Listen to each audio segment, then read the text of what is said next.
습니까? 오후 시간 이렇게 같이 또 우리가 하이델베르크 요리문답 같이 공부하게 돼서 너무나 기쁩니다.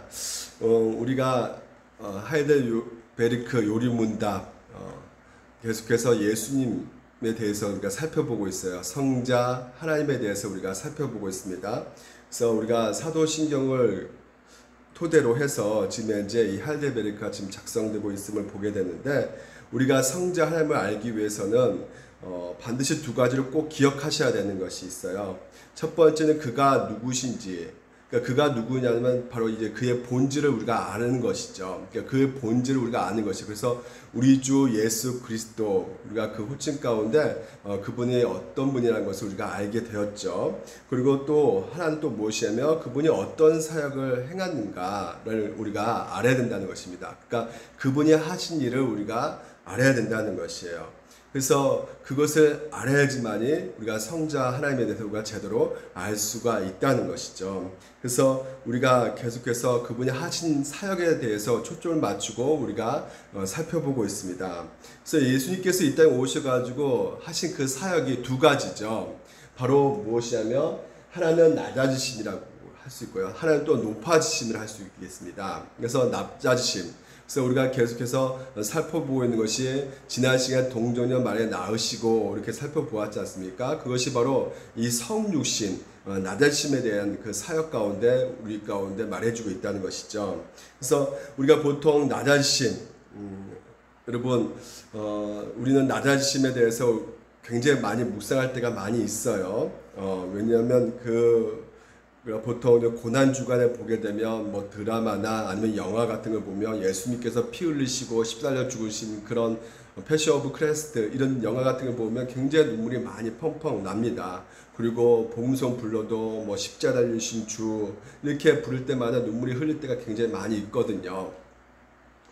근데 우리가 언제까지 이렇게 감상적으로만 느껴지는 것이 될 수가 없는 게, 오늘도 하나님께서는 우리 가운데 이 교리를 보여주시면서 하나님께서 오늘도 하신 그 일 사역 가운데 진행되어 가고 있는 것이란 말이죠. 예수님께서 십자가에서 죽으신 것이 오히려 우리 가운데 슬픔보다는 기대가 되어주는 것이고, 오늘도 그 예수님이 하신 일 때문에 우리 가운데 소망이 되어지고, 또한 그것을 통해서 우리 가운데 감사가 흘러 넘치는 것이고 감격스럽고, 그래서 우리가 받은 그 은혜가 얼마나 큰지를 깨닫게 됨으로 말미암아 우리 자신 스스로가 구원의 확신 가운데, 그 소망 가운데 다시 한번 이 힘든 시기 가운데 일어날 수 있는 그 능력이 될 수가 있다는 것이죠. 그래서 그런 관점에서 우리가 낮아지심에 대해서 우리가 살펴보기를 원하는 것입니다. 그래서 이 낮아지심은 우리의 구원과 아주 밀접한 관련이 있는 것을 보게 되는데, 예수님께서 왜 낮아지셨느냐? 바로 우리를 구원하기 위해서 낮아지셨다는 것이죠. 우리 인간 스스로는 구원할 수가 없습니다. 그렇죠. 그렇기 때문에 반드시 뭐가 필요하다 그랬어요? 중보자가 필요하다 그랬습니다. 중보자는 딱 유일하게 한 분밖에 없다 그랬어요. 바로 누구시냐고요? 바로 예수 그리스도라는 것입니다. 그래서 중보자 조건은 참 인간이셔야 된다는 것이에요. 그래서 참 인간이어야지만 대신 우리의 죄값을 치를 수가 있게 된다는 것이죠. 그리고 또한 이 죄값을 치르는데 한 사람만 치를 수가 있잖아요. 그렇죠. 한 사람 죄는 한 사람이 치를 수 있는 것인데, 이 모든 인류의 죄를 다 치려면 그 능력이, 신적 능력을 갖고 계셔야 된다는 것이죠. 그래서 예수님께서는 참 인간으로 오셨고 또한 참 하나님으로 이 땅 가운데 오셨다고 말씀을 드렸습니다. 그렇습니다. 예수님은 오늘 여러분이 분명히 아셔야 되는 것이, 영주주의자들, 이단들은 뭐 예수님이 어떻게 하나님의 인간 몸으로 올 수가 있어. 그래서 아마 상상 속에서 아마 환상 가운데 그냥 생각하고 있었던 것이야 하면서 가연설을 이렇게 주장하는 경우가 많이 있는데, 심지어 이단 신천지 같은 경우도 예수님은 하나님의 아들이기 때문에 열등해 이렇게 한단 말이에요. 그들은요. 그런데 우리가 분명히 알아야 될 것이 무엇입니까? 고양이 새끼는 고양이고, 강아지 새끼는 강아지고, 사람의 아들은 사람이고, 하나님의 아들은 하나님이란 말이에요. 그러니까 예수님은 바로 하나님이 되신다는 것이죠. 그냥 50% 신성, 50% 뭐 인성, 이게 플러스 된 것이 아닙니다. 뭐 90% 신성, 10% 인생 플러스 된 것이 아니에요. 100% 하나님, 100% 인간으로, 그러니까 100% 신성, 100% 인성이 연합된 것이라고 우리가 생각하셔야 된다는 것이에요. 그래서 인성을 어디서 취하셨습니까? 바로 마리아. 마리아 살과 피, 그리고 마리아의 그 몸으로부터 그 장으로부터 그 참된 인성을 이제 취하게 된 것이죠. 그래서 예수님의 그 태어나심이 바로 성령의 능력으로 잉태된 것 외에는 모든 것이 우리와 동일한 그 과정 가운데 속해 있음을 볼 수가 있습니다. 그러니까 제 빼고는, 제가 없으신 분이에요. 제 빼고는 모든 면에서 우리와 동일하게 되셨어요. 그래서 예수님께서 하나님의 아들로 오셨지만 무엇보다도 아들로 오셨으니까 뭐 태어나자마자 울지도 않고 똥오줌 다 자기가 가리고 그러셨을까요? 그렇지가 않습니다. 예수님도 우리 인간 몸과 똑같이 오셨기 때문에 뭐 한두 살 때까지도 똥오줌 못 가리셨을 것이고요. 그리고 또 말하는 것도 다른 아이들처럼 분명히 부모님의 그 교육 가운데 말을 배우게 되었을 것이고, 그래서 회당 나가서 율법책도 보시고 여러 가지 가정교육 같은 것도 받으셨을 것입니다. 물론 여러분 감기도 걸렸을 거예요. 아파했을 것입니다. 그래서 다치기도 했을 것이고요. 그러니까 부모들도 가족들도 그 주변 고향 사람들도 예수님이 인간으로 오셨다는 거 이거 다 인정하고 의심하지 않았단 말이죠. 그래서 우리가 앞으로 짓는 이 모든 죄를 철기하기 위해서 예수님께서는 그렇습니다. 인간 몸으로 필히 오실 수밖에 없는 것이에요. 인간 몸으로 오셔가지고 온전히 순종하셔야 되지만이, 온전히 순종하셔야지만이 우리가 앞으로 지을 그 모든 죄까지도 우리가 죄값을 해결해 받을 수가 있게 된다는 것이죠. 그러니까 우리가 말씀을 순종할 수 없잖아요. 그렇죠? 물론 우리가 몸부림쳐야 됩니다. 순종을 몸부림치지만 완벽하게 순종할 수가 없어요. 그렇기 때문에 그 순종하지 못하는 그 상황 속에 우리 가운데 오는 것은 죄란 말이에요. 죄. 불순종이란 말이죠. 불순종이 바로 죄란 말이죠. 그래서 그 죄로 말미암아 우리가 사마귀로 갈 수밖에 없는 우리를 예수님께서 친히 몸으로 오셔가지고 순종하셨다는 것이죠. 그래서 그 순종하신 말미암아 우리에게 그 순종하심, 오늘도 그 이루신 그 일을 우리 가운데 전가시켜 주셨다는 것입니다. 그래서 예수님께서 하신 가장 큰 순종이 무엇이에요? 바로 십자가 순종이죠. 결국 십자가로 말미암아 우리의 죄-삶, 죄가 속량되었고요. 그래서 죄값을 치르기 위해서 예수님께서는 끊임없이 우리 가운데 또한 이 땅에서 우리가 할 수 없는 그 율법의 그 모든 행위를 예수님께서 다 몸으로 치르셨다는 것입니다. 그래서 36문에 우리가 지난 시간 살펴보았던 것이 무엇이냐면 그리스도의 거룩한 잉태와 탄생은 오늘 우리들에게 어떤 유익을 줍니까? 어떤 유익을 주는가?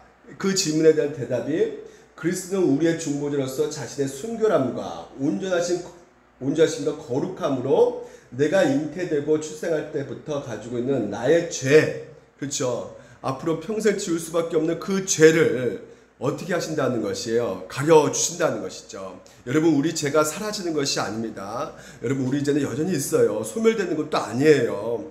하지만 우리 죄보다 더 큰 예수님의 그 온전하심, 그 거룩하심, 그 순결하심이 우리를 덮어 주었다는 것이죠. 그래서 이것을 다른 표현은 뭐라고 말할 수 있습니까? 바로 은혜라는 것입니다. 은혜.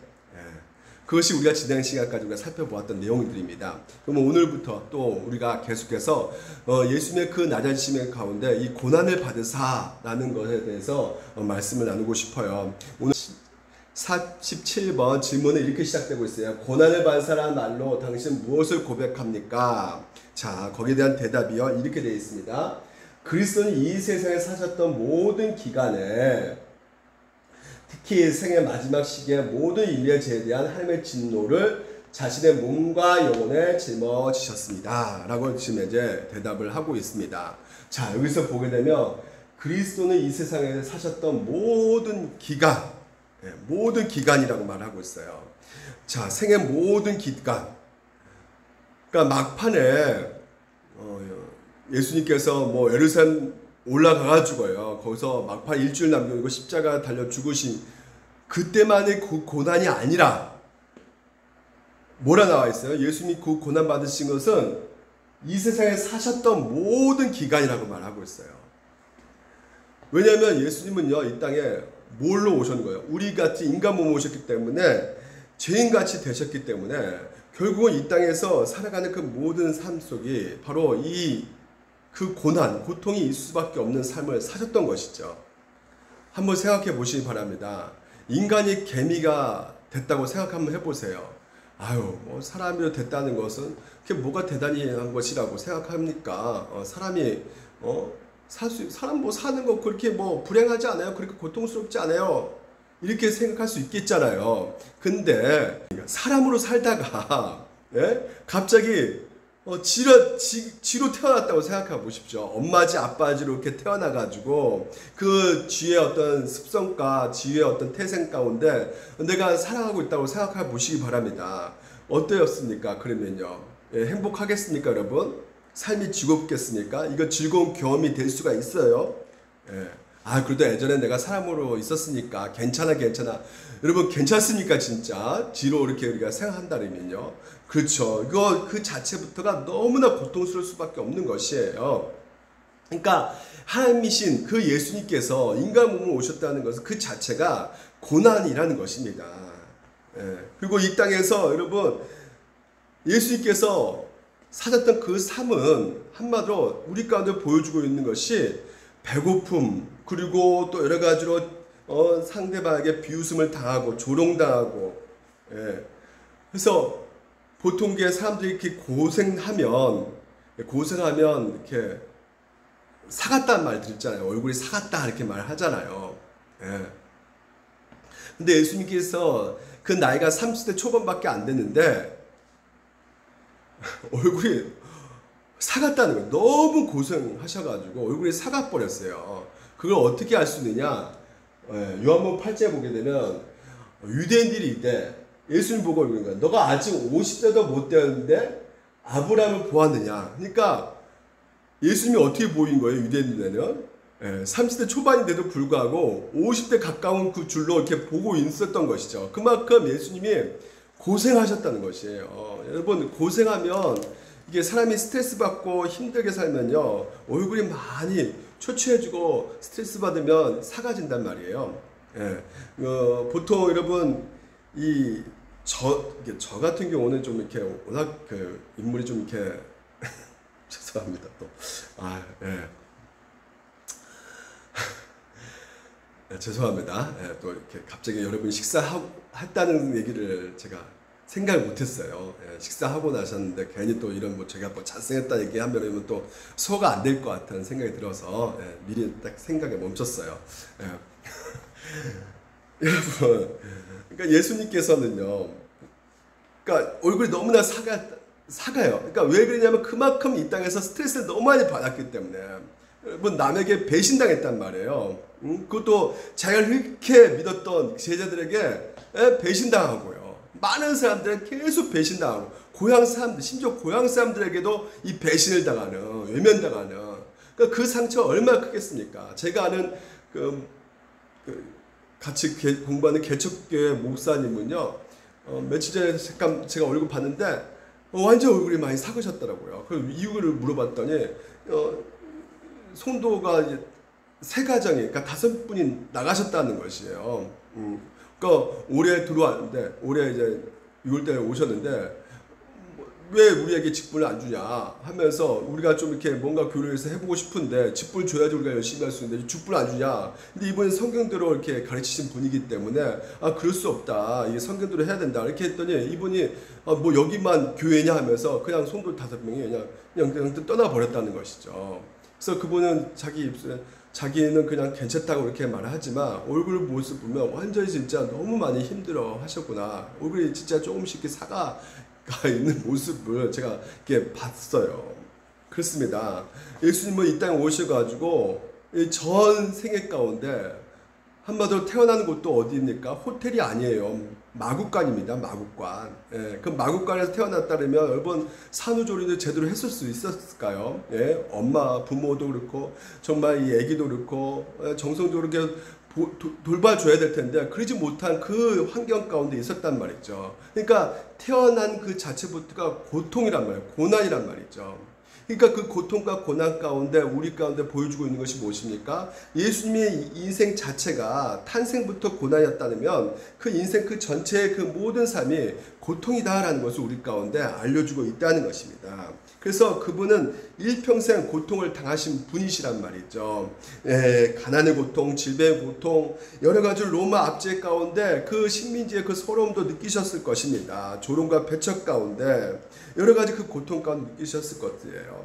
무엇보다도 이런 어떤 정치적인 그 어떤 스트레스, 그러니까 이런 말을 어떤 다른 표현을 뭐냐면 중보적 죄의식, 중보적 죄의식. 그러니까 예수님께서는 자기가 이 땅에 오시면서 자기가 모든 인류를 대신해서 십자가에 달려 죽어야 된다는 것을 알고 있었단 말이에요. 전지하신 분이시기 때문에 알고 계셨다는 것이죠. 그래서 처음부터 알고 계셨기 때문에 그래서 세례 요한부터 세례를 받으신 것이라는 거예요. 그러니까 세례 요한에게 세례 받았다는 것은 궁극적으로 내가 뭐예요? 죄인이 아니시지만 내가 죄인으로 취급당하겠다 이렇게 보여주고 있는 것이잖아요. 세례 받는 것은. 그러니까 중보적 죄의식 가운데 있는 상태에서 예수님께서는 그 죄와 그 저주를 짊어지시고 죄가 없으신 분이 그 한평생 십자가 죽음 기다리면서 그 생애 가운데 있었기 때문에 그 삶 자체가 고통일 수밖에 없는 것이죠. 보통 사형수 집행하는 그 순간에 뭐 그렇게 크게 고통받지 못한다요. 그럼 언제 고통받느냐? 사형 날짜가 확정받는 순간부터 그때부터 이 압박감과 두려움과 이게 계속 밀려온다는 것이죠. 그게 더 힘들다는 것이에요. 마찬가지입니다. 예수님도 극도의 어떤 심리적인 어떤 그 두려움이 있었을 것이에요. 그래서 그것을 어떻게 우리가 알 수 있습니까? 그렇죠. 겟세마네 동산에서 죽음 앞두고 이 잔 좀 치워달라고 비켜달라고 말씀하신 예수님의 그 기도를 통해서 우리가 알 수가 있는 것이죠. 그래서 예수님께서는 여러 가지 그 사역 가운데 귀신도 쫓아내고 병든 자 고치시고 복음도 전파하시고 진짜 자기가 이렇게 누울 베개조차도 없다고 말씀하실 정도로 그 고통을 감내하시면서 심지어 이사의 말씀에 우리의 연약한 것을 친히 담당하시고 병을 짊어지셨도다 하면 이루려 하심이더라. 보통 신유 집회 가면 병 고침의 은사로 끝나잖아요. 그렇죠. 병 고치고 끝나지만 예수님께서는 병을 고치시고 그것도 친히 병을 어떻게 해요? 짊어지셨다라고 표현하고 있단 말이죠. 하이드베리크도 분명히 말하고 있습니다. 죄에 대해 하나님의 진노를 자신의 몸과 영혼에 짊어지셨습니다. 이렇게 말하고 있어요. 짊어지셨다는 것이에요. 그래서 예수님께서는 보시면 몸과 영혼에 짊으셨다. 그러니까 몸과 영혼 전체가 고난을 받으셨다는 말이죠. 몸과 영혼. 그러니까 우리는 대부분 몸 십자가 달렸으니까 고통스러울 것이다 생각했지만 영혼이에요. 영혼까지도 예수님 고통을 당하셨다는 것이에요.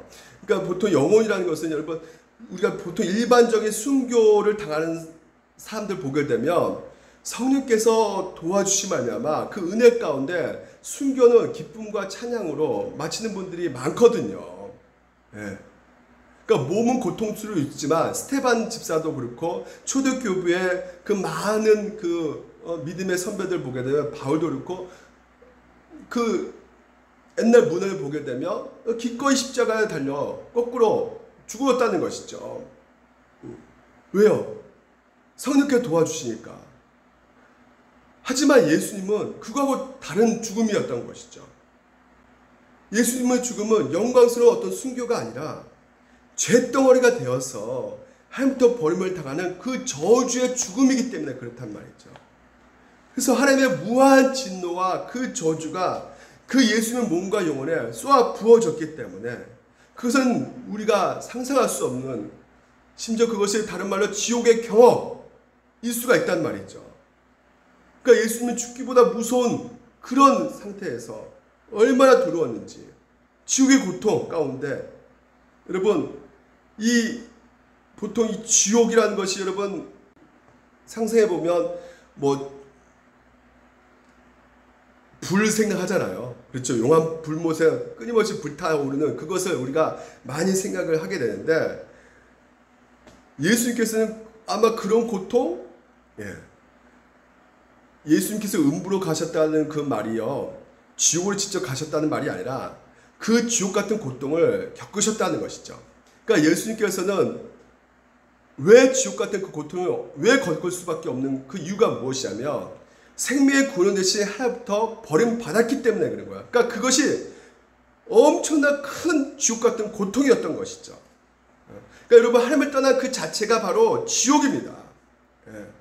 원래 여러분, 우리가 이 땅에서 하나님의 일반 은총을 먹고 살고 있으니까, 뭐 물, 공기 마시고 살고 있으니까 뭐 하나님을 떠나 있어도 뭐 살만하다 이렇게 생각하고 있고, 오히려 아유 그리스도 안에 있으면 더 진짜 개판이다, 더 엉망이다, 그게 더 지옥 같다 이렇게 말할 수 있겠지만, 근본적으로 이 지옥은 왜 무서운 것입니까? 왜 지옥이 두려운 것입니까? 그것은 영원하기 때문에 그렇단 말이죠. 영원한 죽음이란 말이에요. 영원한 것이죠. 그렇기 때문에 그게 무서운 것이에요.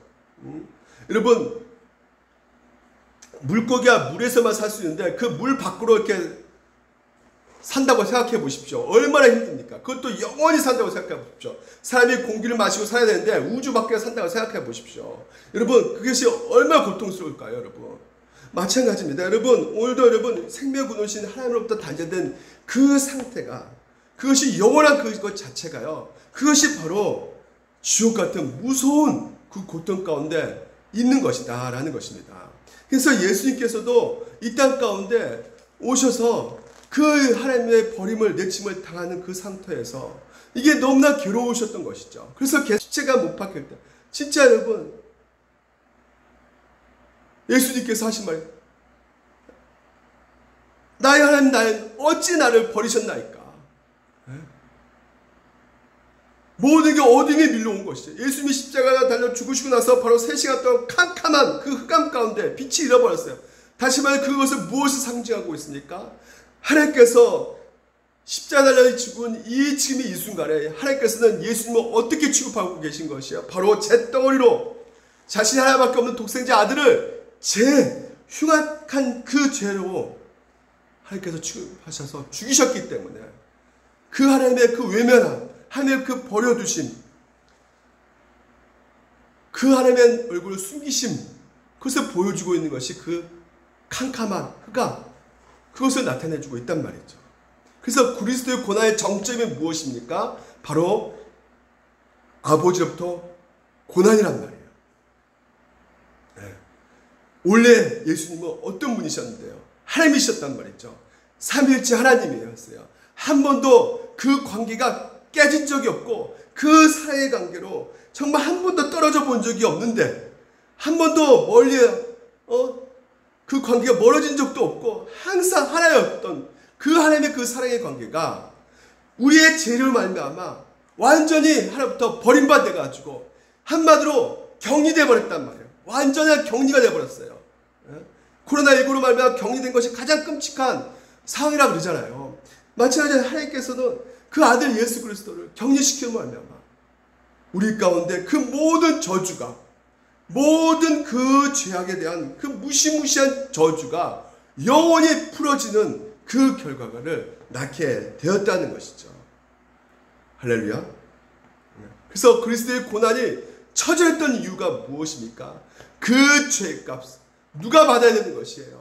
그 흑암의 지옥의 그 불의 그 경험 누가 받아야 되는 겁니까? 그 하나님의 버림받는 그 고통 누가 받아야 되는 것입니까? 바로 우리가 받아야 될 형벌이란 말이에요. 그것을 대신 받으시는 말미암아 예수님께서 오늘도 그 몸으로 고통받으신 것으로 말미암아 우리의 몸이 구원되었고, 예수님께서 영원으로 고통받는 것으로 말미암아 오늘도 우리의 영혼이 구원받았다는 말인 것이죠.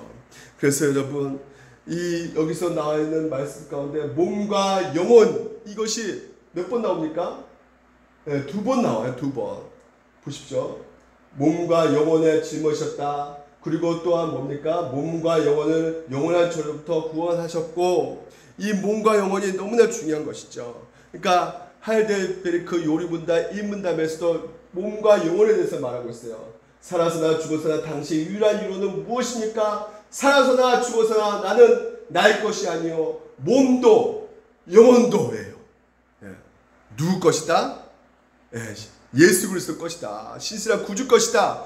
그렇기 때문에 예수님 것이기 때문에 우리의 모든 구원들, 우리를 속속히 구원 다 하신다는 것이죠. 예수님의 구원은 완벽하시다는 것이에요. 완벽한 구원을 이루셨다는 것이죠. 왜요? 우리의 몸과 영혼이 누구의 소유이기 때문에, 바로 그리스도의 몸과 영혼의 소유이기 때문에 그렇습니다. 그래서 오늘도 하나님의 그 진노가 예수 그리스도를 쏘아 부어줌을 말미암아 오늘 우리가 구원받았다는 이 중요한 교리를 여러분들 기억하시기 바랍니다.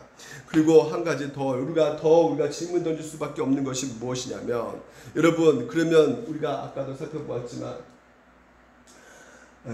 구원하시고 영원한 저주부터 구원하셨고 이렇게 되어 있죠. 이 구원하셨다는 이 구원이라는 것이, 여러분, 예수님께서 그냥 십자가 그 고난으로 말미암아 우리가 구원받았는지, 아니면 위에 보면 예수님께서 이 세상에 사셨던 모든 기간, 예수님의 삶을 통해서 우리가 구원받았습니까? 다시 한번 질문 던져봅니다. 예수님께 십자가를 죽으심을 말미암아 우리가 구원받았습니까? 아니면 여러분, 예수님께서 이 땅 가운데 사셨던 그 십자가 고난뿐만 아니라 그 삶 전체 그 고난 가운데 행하신 때문에 오늘도 우리가 구원받은 것입니까? 보통 보게 되면요, 이렇게 되어 있어요. 소극적 순종이라는 것이 있습니다. 소극적 순종. 이 소극적 순종이 뭐냐면, 주로 주님께서 고난받고 돌아가셨을 때 행하셨던 순종이란 말이죠. 바로 십자가 달려 죽으셨던 순종이에요. 그때는 어떤 일이 있었냐면, 주님께서 예수님께 적조로 행하셨기보다는요, 성부 하나님께서 원하신 것을 받아들였단 말이죠. 그래서 이것을 소극적 순종 이렇게 표현하고 있습니다. 소극적 순종. 이게 신학적 용어인데요. 그러니까 십자가를 죽으신 그 십자가 고난은 바로 소극적 순종이었던 것이죠.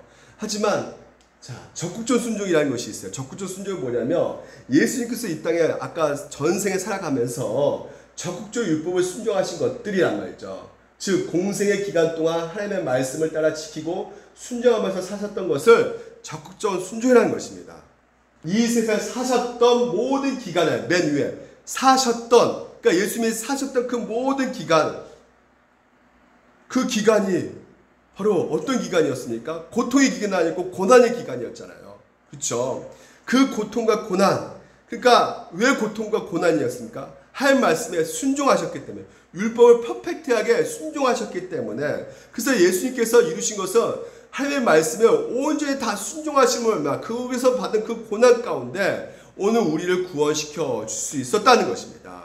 다시 말해서 예수님께서 이루신 그 순종, 그 고난, 그건 다 포함되어 있는 것이에요. 십자가도 들어가 있는 것이고, 그 모든 그 고난 가운데 다 들어가셔서 그것을 다 순종하셨기 때문에 바로 그 순종하심을 으로 말미암아 그 이루신 그 의를 오늘도 우리 가운데 전가시켜 주셨다는 것이에요.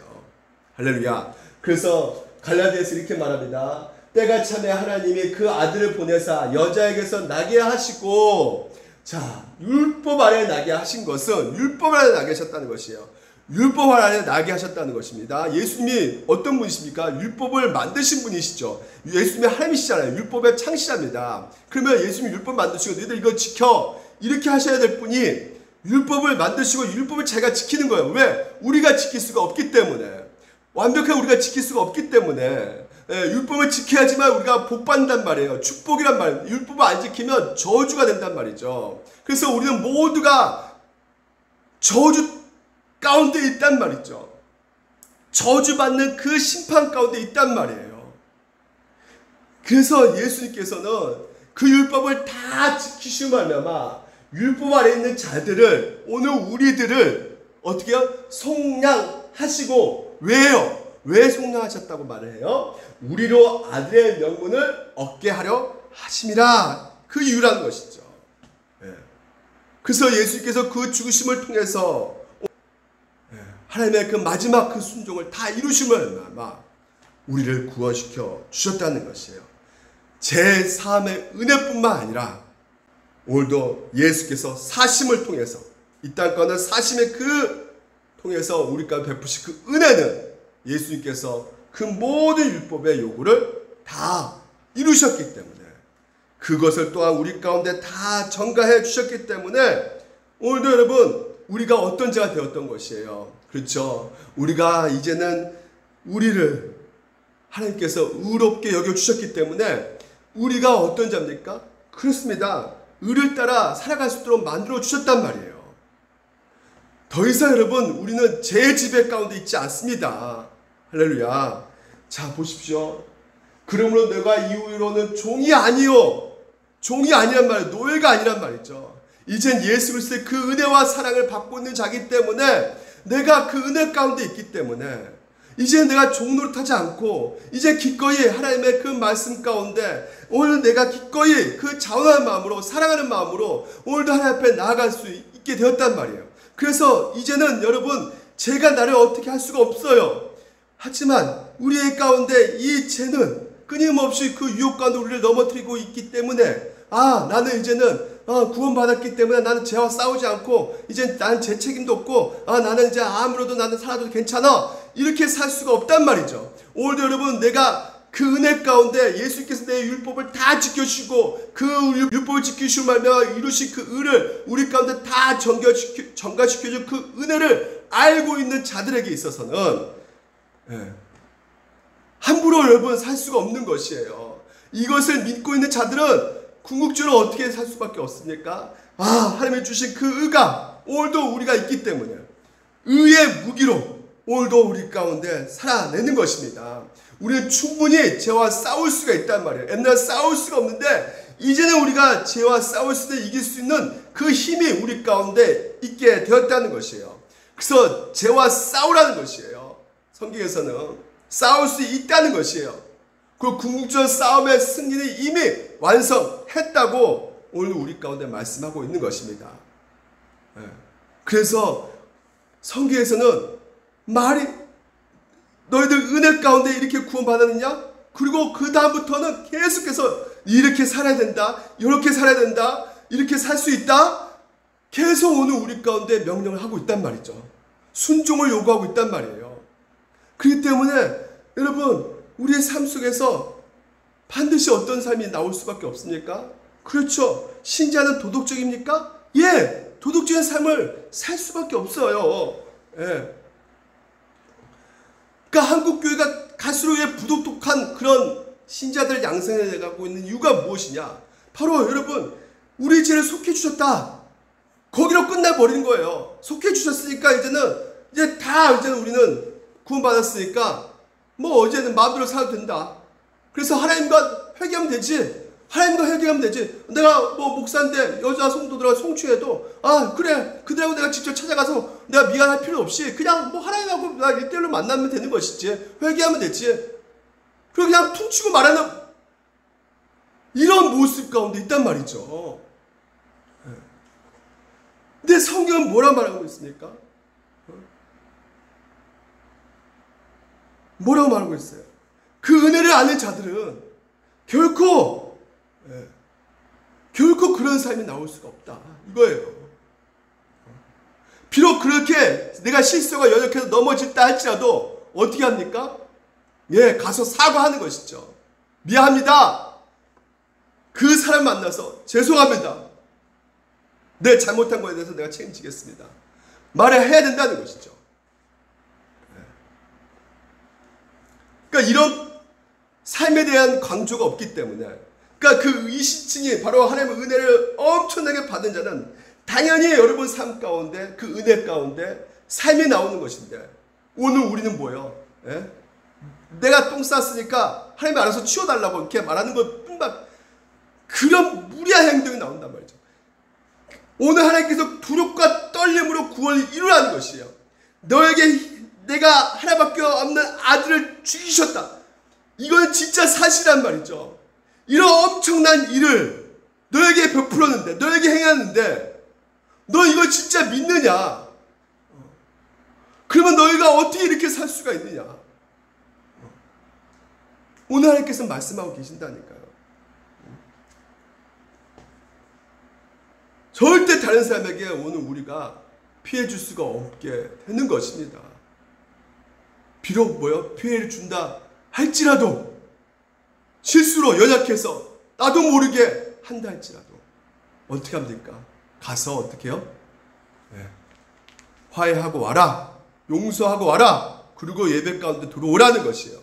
무조건 와가지고 야 기도했으니까 다 됐다. 예배 드렸으니까 다 용서받 아니라는 것이죠, 여러분. 하나님 사랑 뭐라 그래요? 이웃 사랑입니다. 마지막입니다. 그분은 유일한 화목제물로 고난을 당함으로써예요. 유일한 화목제물이라는 것이죠. 화목제물이란 이 말이 무슨 말이냐면 그 헬라 원어로 힐라스모스를 해서 진정시키다 이 말, 달래다 이 말이에요. 그러니까 하나님의 진노를 오늘 여러분 반드시 하나님께서는 이 화목제물이 없으면 그냥 그 모든 진노가 저주가 우리 가운데 그냥 부어질 수밖에 없어요. 예.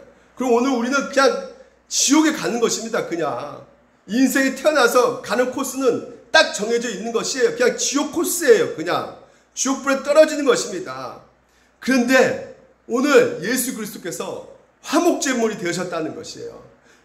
그 세례요한이 세상 죄를 지고 가는 그 어린 양을 봐라. 예? 그 어린 양이 무슨 어린 양입니까?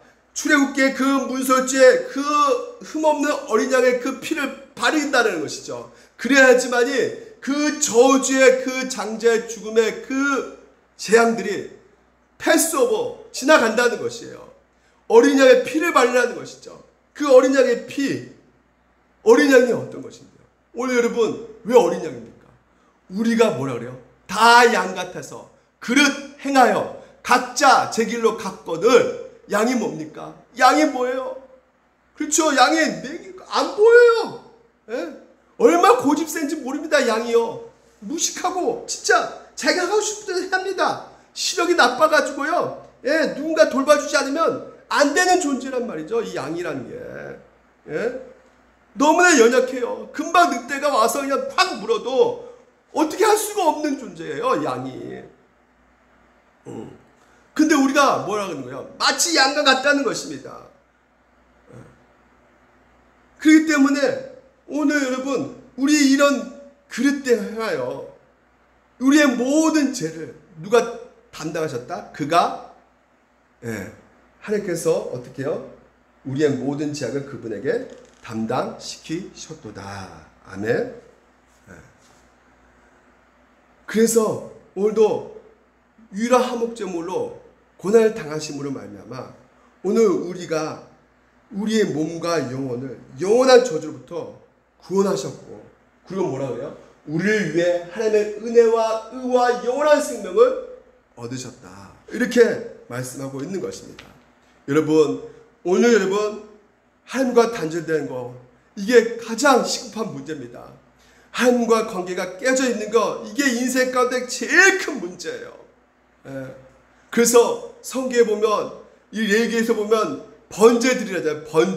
번제가 바로 뭡니까? 죄 씻는 거거든요. 번제가요. 그러니까 번제를 먼저 드린다는 거예요.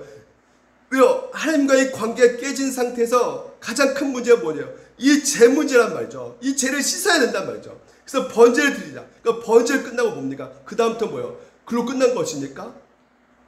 끝나지 않죠. 이제 하나님과 사귐이 있어야 되죠. 그러니까 하나님의 깊은 사귐이 있기 위해서 뭘 드리라는 거예요? 화목제를 드리라는 것이죠. 그래서 화목제를 드림으로 말미암아 거기 제사에 드려진 그 고기는 어떻게 하는 거예요? 얘들을 같이 먹으라는 것이에요. 나눠서 먹으라는 것이에요.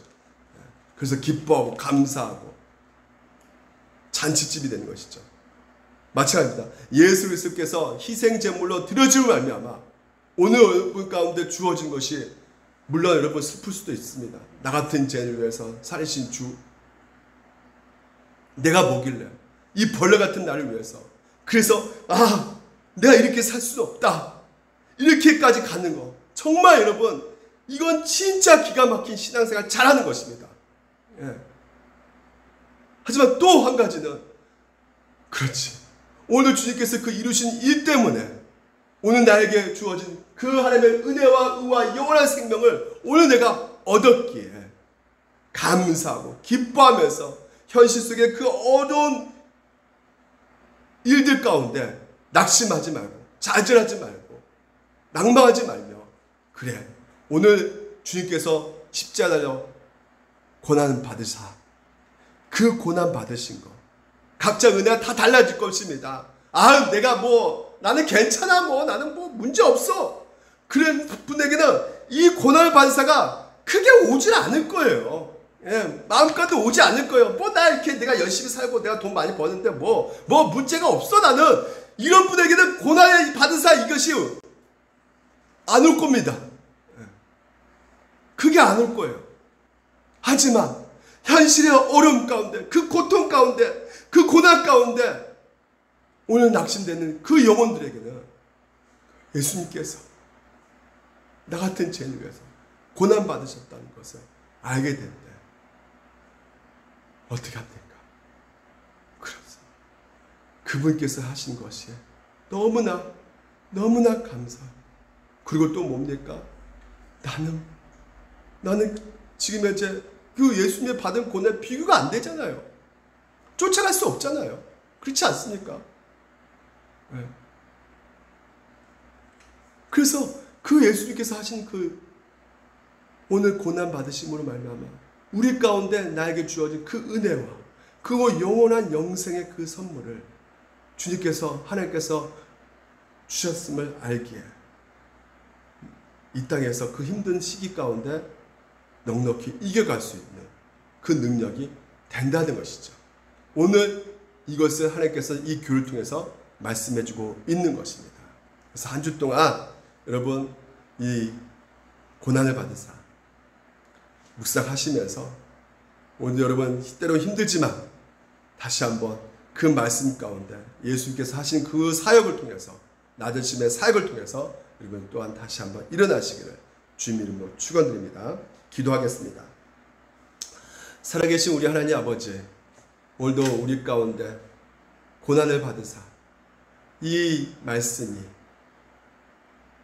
때로는 우리 현실 속에서 여러모로 당하고 있는 그 어려움 가운데 예수님께서 그냥 가만히 계시는 것이 아니라 예수님 오늘도 우리를 위해서 하신 일들이 엄청난 그 십자가의 그 순종과 또한 이 땅에서 살아가면서 그 온전히 하나님의 말씀을 다 순종하는 그 삶을 통해서 우리에게 진정한 구원이 이루어졌다는 것에 이 시간 우리가 더욱더 알아감으로 말미암아 항상 주와 함께 계심을 감사하며 또한 기뻐하며 또한 현실의 어려움을 넉넉히 이겨갈 수 있는 우리 모두가 될 수 있도록 주께서 은혜 위에 은혜 내려 주시옵소서. 오늘도 한 주 동안 주여 아버지께서 지켜주시고 보호해주시고 그 생명상에 오늘도 주님의 그 말씀 가운데서 소망을 갖게 해주시옵시고, 그래서 그 어둠을 뚫고 문제를 바라보는 것이 아니라 주님을 바라보고 넉넉히 일어날 수 있도록 주께서 인도하여 주시옵소서. 모든 것 주님께 감사드리며 예수님 이름으로 기도드렸습니다. 아멘. 감사합니다. 수요일날 7시 반 만나겠습니다. 한 주 동안 여러분 승리하시고요. 그리고 또 마스크 잘 쓰시고 방역 우리가 잘 합시다. 건강한 모습으로 우리가 만날 때까지 또 같이 기도해 주시기 바랍니다. 고맙습니다.